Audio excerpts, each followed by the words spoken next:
দেখো, এই বসো। রান্না হয়ে গেছে, সব কমপ্লিট। এখন বলে আলু দাও, তখন বলছিল আলু খারাপ। বসো বসো। তো নমস্কার বন্ধুরা, আজকে এই অবধি দেখো সব রান্না কমপ্লিট হয়ে গেছে, খেতেও দিয়ে দিলাম। দেখো, মটন, ডাল, পায়েস, ভাজা, শাক ভাজা, আর এটা যে বেগুন ভাজা। তো আজকে এই অবধি, দেখা হবে আবার একটা নতুন ভিডিওতে নতুনভাবে। তো তোমরা সবাই সুস্থ থেকো, ভালো থেকো। আরে বসো না ভেঙেটা। হ্যাঁ, বন্ধুরা, আজকে হাজবেন্ডের বার্থডে আছে, তাই কিছু রান্নার আয়োজন করেছি। করব 3 রকম ভাজা, করব লাল শাক, আর করব পায়েস, আর একটা কালকে কেক বানিয়েছি, আর করব খাসি মাংস আলু দিয়ে ঝোল করব। ব্যাস, আজকের হচ্ছে আমার এটাই মেনু। আর কারোর তো ছুটি নেই, সবাই কাজে বেরিয়ে যাবো, ও বেরিয়ে যাবে, আমিও বেরিয়ে যাব। তো বন্ধুরা, তোমরা ভিডিওটা দেখো, হয়তো যদি তোমাদের ভালো লাগে একটা লাইক শেয়ার করে দিও, আর তোমরা প্লিজ প্লিজ আমার চ্যানেলটাকে সাবস্ক্রাইব করে দিও, আর পাশে থাকা বেল আইকনটা প্রেস করে দিও। তাহলে আমি যত ভিডিও পোস্ট করবো সব কিছু নোটিফিকেশান সবার আগে তোমার কাছে পৌঁছে যাবে। তো চলো বন্ধুরা, রান্নাঘরে যাওয়া যাক। আমি সব গুছিয়ে নিয়েছি, গুছিয়ে নিয়ে তারপর আমি রান্নাটা শুরু করি। প্রত্যেক দিনই, এটা যে আজকে বলে তা না, আমি প্রত্যেক দিন পুরো একদম দরকার পড়লে আমি রাতেও সবজি কেটে রাখি, করে তারপর আমি রান্নাটা শুরু করি। ওই একটা করে রান্না করবো, একটা করে করবো, ওরকম আমার ভালো লাগে না।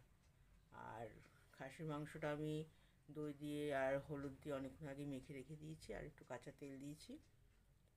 আর এখন ওর মধ্যে আদা রসুন পেঁয়াজের পেস্ট করে নিয়েছি, কাঁচা লঙ্কাও দিয়ে দিয়েছি কটা।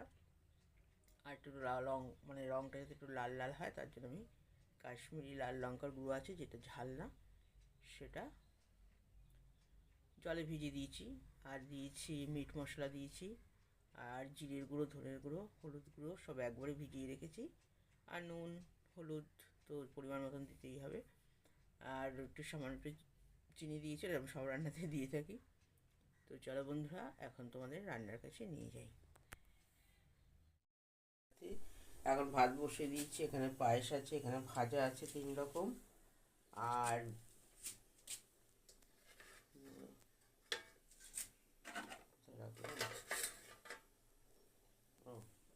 এটা হচ্ছে খাসির মাংস হবে, এটা মেখে রেখে দিলাম, অনেকক্ষণ থাকবে।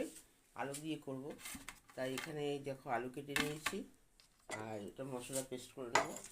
আর এখানে লাল শাক, এই দেখো লাল শাক ভাজা করবো, লাল শাক কেটেও নিয়েছি। তো আমি কালকে রাতেই সব করে নিয়েছি। পায়েসের জন্য এখানে একটু গুড় ভিজিয়ে দিয়েছি দুধে, তাই পায়ের দুধটা কেটে যাওয়ার ভয় থাকে না। আর এখানে দুধটা গরম বসিয়ে দিচ্ছি, দুধটা গরম হয়ে গেলেই আমার পায়েসটা করব। তো আমি প্রত্যেক বছরই করি, যতদিন বিয়ে হয়েছে। আগে দেখেছি বিয়ে হওয়ার পর আমার শাশুড়ি করেছিল, তো ওটাই আমি ধরে রেখেছি, করি অল্প করে হলেও করি। ঘরে আমরা 3জন আছি, 3জনই খাবো, বাইরের কেউ না। তো যাই হোক বন্ধুরা, দুধটা ঢেকে রাখি। আর তোমরা প্লিজ আমার চ্যানেলটাকে সাবস্ক্রাইব করে দিও, আর পাশে থাকা বেল আইকনটা প্রেস করে দিও, তাহলে পোস্ট করে দিও। তারপরে আমার যত ভিডিও পোস্ট করব আমি, তোমার কাছে নোটিফিকেশান সবার আগে পৌঁছে যাবে। আগে তো আমি পায়েসও করতে পারতাম না, কারণ বাড়িতে আমি কিছুই করতাম না। এখানে শ্বশুরবাড়িতে এসে আমার শ্বশুর আমাকে হাতে ধরেই সব শিখিয়ে দিয়েছে। আর বলতে পারো আমার কিন্তু খুব অল্প বয়সে বিয়ে হয়নি, কলেজ পাশ করার পরেই বিয়ে হয়েছে। কিন্তু আমি বাড়িতে কিছুই করতাম না, আর আমার মা আমাকে রান্নাঘরে যেতেও দিত না, কারণ আমার অনেকগুলো বৌদি, তো ওরাই করতো। আমি এই শ্বশুরবাড়িতে এসে সব দেখে দেখে শিখেছি, আর শ্বশুর যা যা বলেছে সেইভাবে করেছি। তা যাই হোক বন্ধুরা, এখন সবে শুরু করবো। এখন সকালে সব করে কাজে বেরোবো, হাজবেন্ডও কাজে যাবে। তো সব কিছুই রেডি করে নিয়েছি, একবারে পরপর করতে থাকবো। এখানে ভাত হয়ে গেলেই এখানে আমি ভাজাগুলো বসিয়ে শাক ভাজা করে দেবো। আর ডালও আমি রাতে করে রেখে দিয়েছি। দুধটা খুব ভালো করে ফুটবে।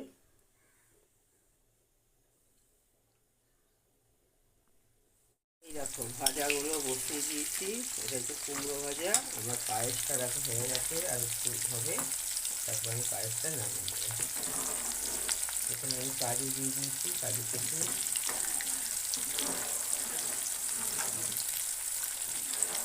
গুড়ের পায়েস সত্যি খুব ভালো হয়। কুমড়োটা নামিয়ে তারপর এখানে আলুটা ভেজে নেবো, লাস্টে বেগুনটা ভাজবো। তারপরে মাংসের আলুটা এখানে ভেজে নেবো, মাংসটা আমি প্রেশার কুকারে করবো আজকে।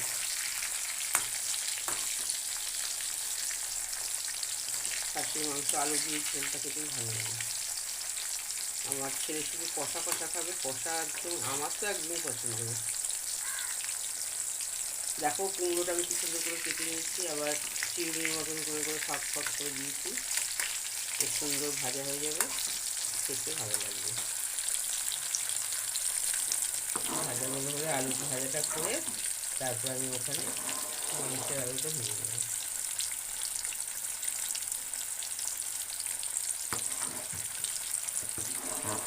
গুড়গুলো সব গলে গেছে।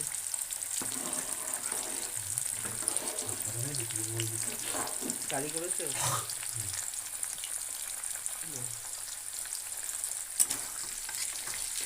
চান করতে যাওয়ার আগে করতে পারছে।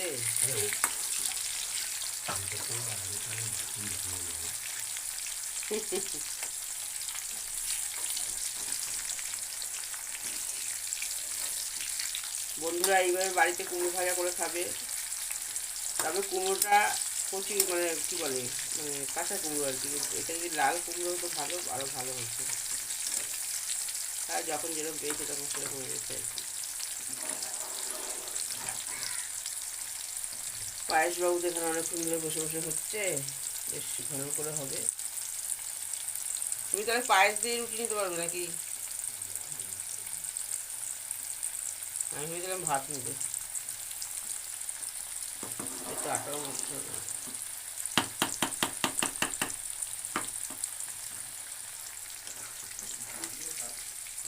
হ্যাঁ,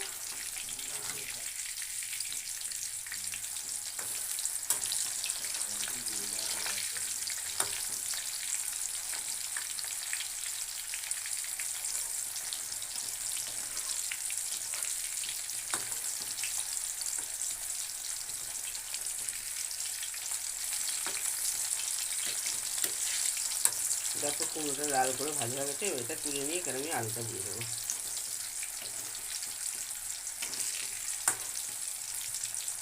দেখছি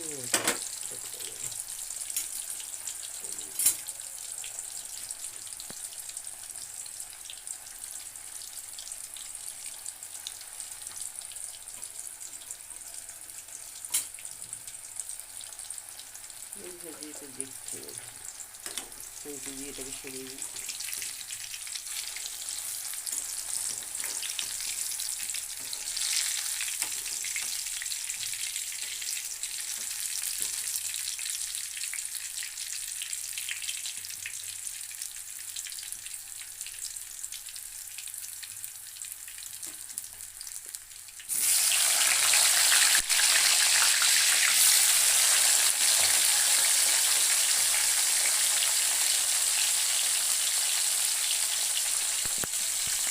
আলুটা ভাজা।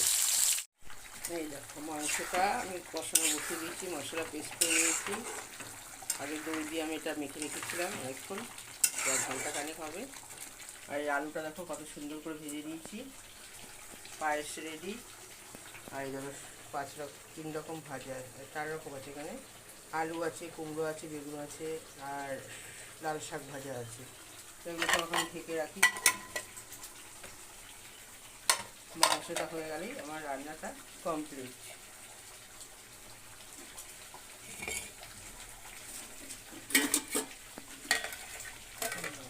এবার এটা খুব ভালো করে কষিয়ে দেবো। আর দেখো এটাও দেখে নেবো। এই দেখো ডাল, মাংসটা কষানো হলে তারপরে আমি আলু দিয়ে দেবো, দিয়ে কুচারি দিয়ে দেবো।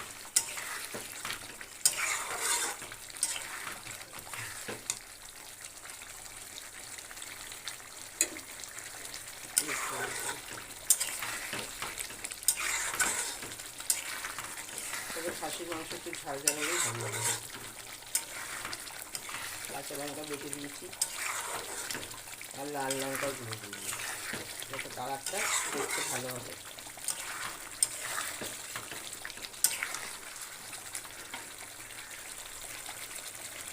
ভালো করে কষবো, অনেকক্ষণ কষবে।